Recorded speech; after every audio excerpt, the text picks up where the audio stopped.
به هوای حرم، به امید کرم بر روی لبم. عجل فرجم سوی کرب و بلا، به دعا و بکا با هر قدمم. عجل فرجم، عجل فرجم. چه خوش آن نفسی که به محرم دل بنشینم و تازه کنم غم دل. بنویسم از آتش هجر حبیبم و قصه غصه و ماتم دل. تو میانه خیل عزایی و من همه جا بروم به بهانه تو، همه جا بروم به بهانه تو، که مگر برسم در خانه تو.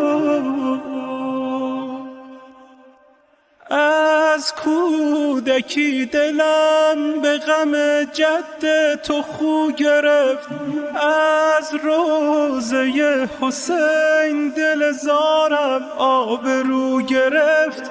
هر گوشه مسیر ز تو می جویم نشانه ای، شوق حضور تو به دلم با هر بهانه ای.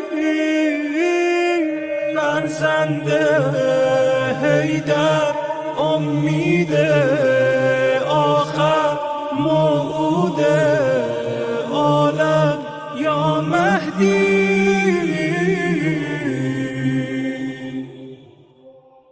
نشوم به جز از تو گدای کسی، نروم ز درت به هوای کسی.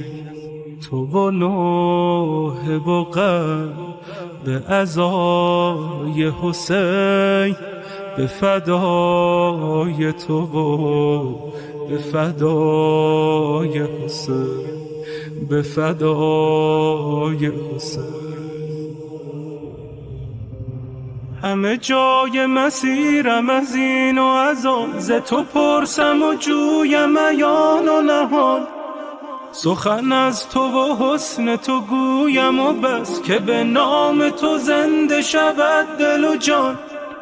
تو میانه خیل عزایی و من همه جا بروم به بهانه تو، همه جا بروم به بهانه تو، که مگر برسم در خانه تو.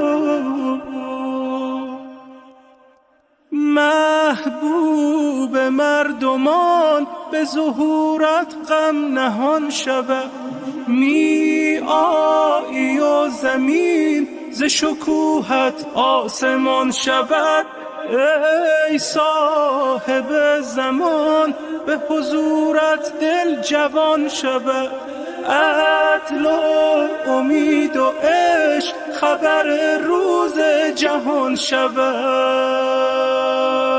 فرزند حیدر امید آخر، موعود عالم یا مهدی.